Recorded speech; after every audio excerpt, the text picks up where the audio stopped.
Meskipun sudah ada konfirmasi dari pihak Iran bahwa mereka yang merasa bersalah dengan insiden tertembaknya pesawat Ukraina, pemirsa. Tapi publik masih bertanya-tanya, mungkinkah hal ini terjadi? Saya tanyakan kepada Pak Cepi. Pak Cepi, kalaulah insiden di 2014 pesawat Malaysia Airlines ditembak, tapi ini kan yang menembak kan milisi pro Rusia. Kali ini yang menembak pesawat Ukraina adalah rudal militer Iran sendiri. Sebenarnya berdasarkan garis komando ini seperti apa? Kalau memang militer yang menembak rudalnya, harusnya tahu pesawat-pesawat yang berangkat atau juga menuju Iran itu apa-apa saja. Bagaimana Pak Cepi?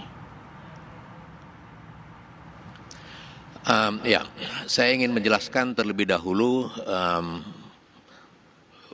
bagaimana kejadiannya ya. Sebenarnya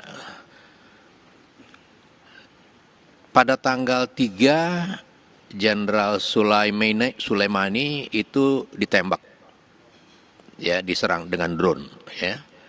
Kemudian 5 hari setelah itu, tanggal 8, pesawat Ukraina dirudal, ya. Jadi saya ingin memberikan gambaran situasi bahwa pada saat itu Iran mendeklarasikan kemarahannya akan membalas dendam. Artinya adalah bisa dipastikan angkatan perangnya akan disiapkan dalam kondisi alert one atau siaga 1. Ya. Nah, dalam konteks siaga 1 ini terjadilah penembakan pesawat Ukraina itu. Ini hal yang seperti ini kemungkinan terjadi itu banyak sekali ya. Kalau kita melihat sejarahnya, ada seorang Jenderal Arnold namanya, dia Jenderal Bintang 5 Angkatan Udara Amerika dan juga Angkatan Darat Amerika.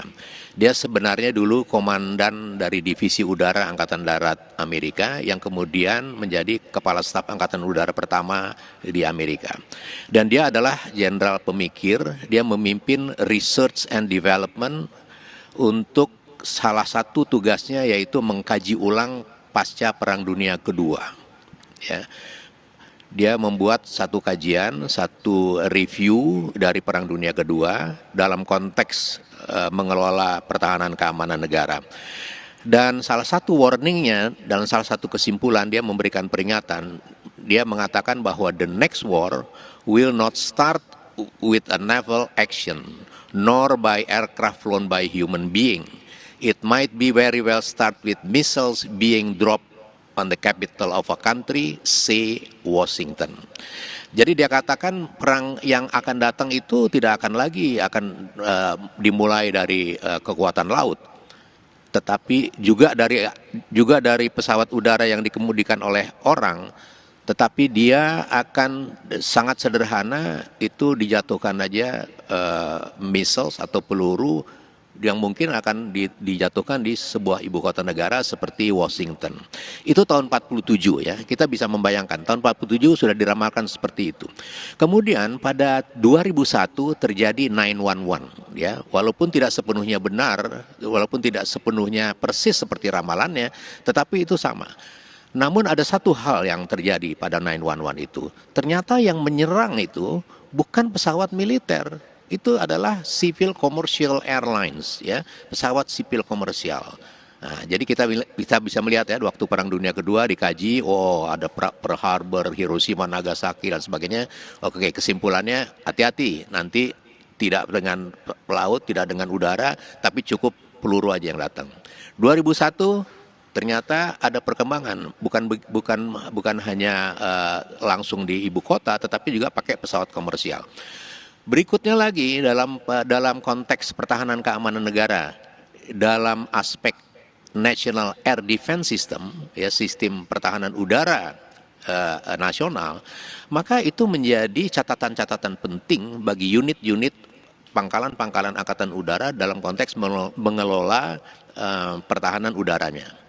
Nah, kita kembali lagi ke Iran. Bagaimana bisa terjadi seperti itu? Untuk kita ketahui, setelah 911, Amerika membentuk 2 institusi baru yang namanya Department of Homeland Security dan juga Transportation Security Administration. Mengapa itu dibentuk? Karena dia merasa tidak cukup, udah punya Pentagon, udah punya FBI, CIA, karena 911 juga terjadi. Jadi dia reorganize ya. Itu dalam kaitan sistem pertahanan keamanan negara. Dan yang paling penting di situ adalah dibentuk pula Civil Military Air Traffic Flow Management System. Jadi keterpaduan mengendalikan lalu lintas udara baik sipil maupun militer. Kenapa? Karena ternyata penerbangan sipil juga merupakan ancaman dan itu terbukti di 911. Nah, itu yang menyebabkan semua sistem pertahanan udara negara-negara yang terutama sekali negara-negara yang bergolak seperti Irak, Iran, Afghanistan, mereka akan mengkaji itu. Mereka tidak akan mentolerir ya pesawat sipil misalnya. Nah, jadi ini adalah poin-poin penting bagi sistem pertahanan. Sistem pertahanan keamanan negara, terutama sistem pertahanan udara nasionalnya. Nah, dalam konteks ini kemudian yang akan berperan yang sangat penting di situ adalah sistem pengendalian, ya, command and control system. Baik.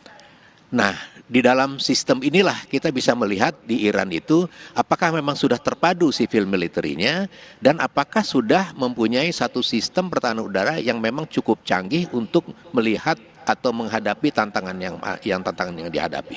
Dan ada satu penting, sekali lagi saya sedikit aja, yang sangat penting dia berada pada alert one karena pada tanggal 3 ada serangan Jenderal Sulaimani dan tanggal 8 itulah kejadiannya. Sehingga dengan demikian maka kita patut melihat bahwa ada hal-hal yang memang harus dilihat sebagai kelemahan sistem pertahanan udara nasional Iran.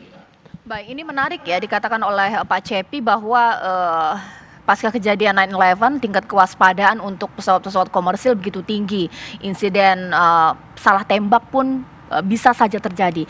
Kapten, kalau misalnya seperti itu, jadi untuk menjadi seorang pilot komersil untuk di daerah konflik, sewaktu-sewaktu bisa terjadi hal yang seperti ini. Bagaimana sih, Cap?